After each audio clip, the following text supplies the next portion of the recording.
Mereka pernah berkata, bangkit itu tidak ada. Tidak ada kata menyerah, tidak ada kata putus asa. Kalah, coba lagi, jatuh, bangkit kembali. Bangkit itu mencuri perhatian dunia dengan sebuah prestasi. Maka dari itu, saya hadir di sini untuk mencuri sebuah prestasi. Assalamualaikum warahmatullahi wabarakatuh. Om Swastiastu, Namo Buddhaya. Salam kebajikan bagi kita semua. Dewan juri yang saya hormati, Indonesia menjadi urutan negara ke-17 dengan tingkat pencemaran tertinggi di dunia, bahkan urutan pertama berpolusi di Asia Tenggara. Salah satu sektor yang sangat berperan penting dan berdampak terhadap polusi di Indonesia adalah sektor industri.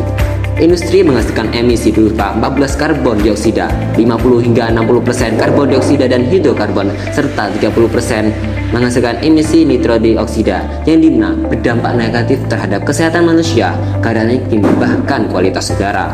Berdasarkan data dari Jurnal Environmental Research menjelaskan bahwa pada tahun 2018 lebih dari 8 juta orang meninggal akibat pembakaran bahan bakar fosil, serta data dari ESDM pada tahun 2020 menjelaskan bahwa total emisi yang dihasilkan sektor energi di Indonesia pada tahun 2019 mencapai 634.492 giga CO2 dengan kontribusi industri produsen energi mencapai 43,83% dan industri manufaktur konstruksi mencapai 21,40%, yang dimana emisi ini tentunya akan memberikan dampak pada peningkatan kenaikan suhu bumi di Indonesia.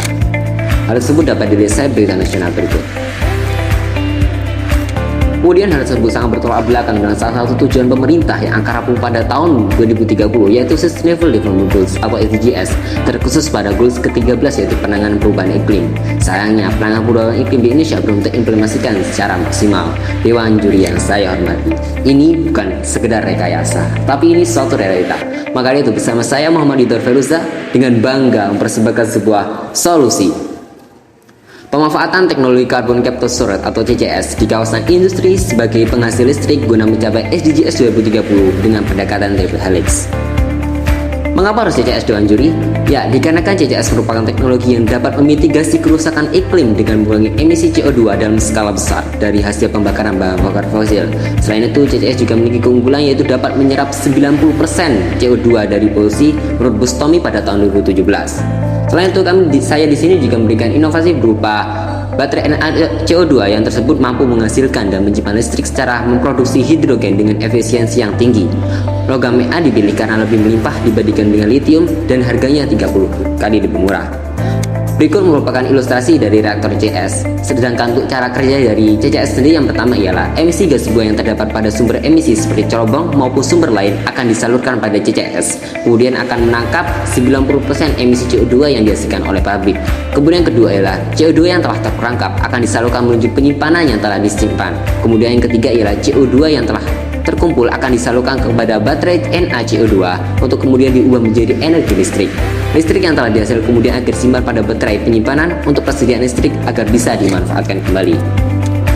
Kemudian untuk rencana depannya, saya di sini memiliki beberapa sasaran. Yang pertama ialah pelajar, mitra usaha, serta pemerintah. Yang pertama ialah pelajar ya, sebagai pengembang dan penelitian inovasi yang berkelanjutan.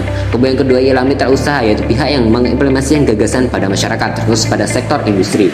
Yang terakhir ialah pemerintah, yaitu sebagai pendukung adanya program SDGs 2030 dan Gerakan Nasional Indonesia Bersih atau GNIB.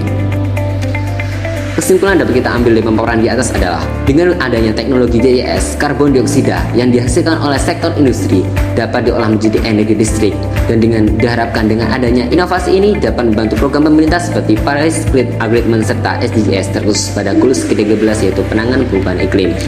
Karena kreativitas merupakan alasan awal untuk menciptakan suatu inovasi.